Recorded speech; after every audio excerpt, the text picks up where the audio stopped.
देखिए, आज बहुत ही प्रसन्नता का विषय है।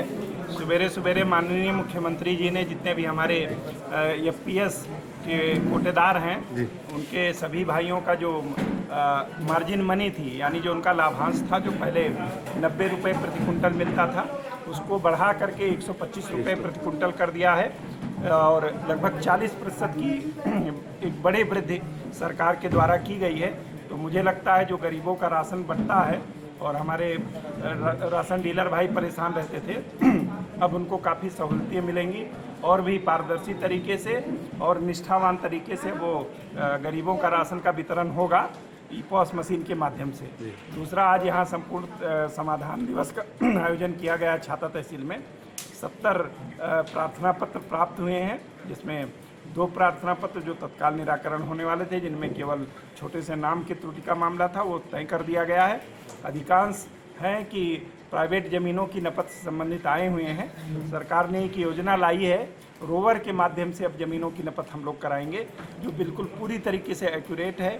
वो सीधे नाप करके बता देगी लंबाई चौड़ाई कैसे कैसे है। इस समय ट्रेनिंग फेज चल रहा है, मुझे लगता है अगले 15-20 दिनों में उसके माध्यम से निपटारा कराया जाएगा। कुछ पुराने पट्टे भी लेकर के आ रहे हैं, कोई 67 का ला रहा है, कोई 73 का ला रहा है। तो मैंने ये उप जिलाधिकारी से कहा है, ऐसा सदर तहसील में 5 गांव में पकड़ा गया है कि लोग फर्जी पट्टा बना करके ज़मीनों का विक्रय कर दे रहे हैं। मैं सभी से अनुरोध करूंगा आपके माध्यम से कि पट्टे के आधार पर कोई ज़मीन अगर बेच रहा है तो खरीदने से पहले 10 बार चेक कर लें, क्योंकि हो सकता है वो फर्जी हो और उसकी जांच करा करके ज़मीन सरकार में भी जाएगी, मुकदमा भी दर्ज होगा। तो मैंने इनको कहा है कि इस तरीके के अब जो पुराने दूसरी और तीसरी पीढ़ी के लोग ला रहे हैं पट्टे कि मेरा पट्टा है, जबकि आवासीय पट्टे का नियम है कि अगर वो अनुसूचित जाति जनजाति का नहीं है तो 3 साल के बाद अगर उसने घर नहीं बनाया तो उसका पट्टा स्वतः ही निरस्त हो जाता है। उसमें कोई नियम ही नहीं, वो पट्टा ही नहीं माना जाता है। तो मैं आपके माध्यम से ये कहूँगा कि लोग सतर्क रहें और थोड़ा सावधानी बरतें, छोटी सी लालच में किसी बड़े संकट में ना फंसें। और जितने प्रार्थना पत्र आए हैं जो जेन्युइन हैं, जिनकी टीम बना करके उसका निस्तारण किया जाएगा।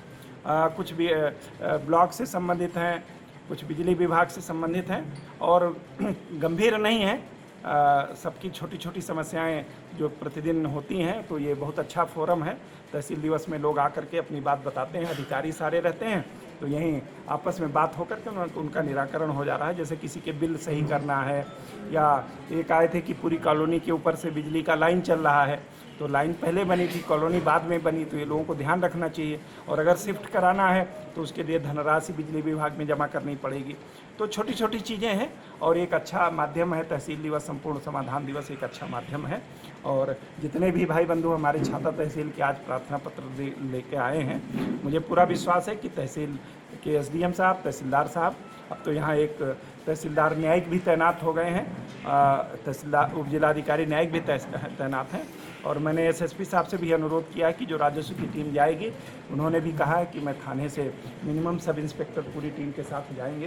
तो कोई कारण नहीं है कि लोगों का समस्या का समाधान ना हो।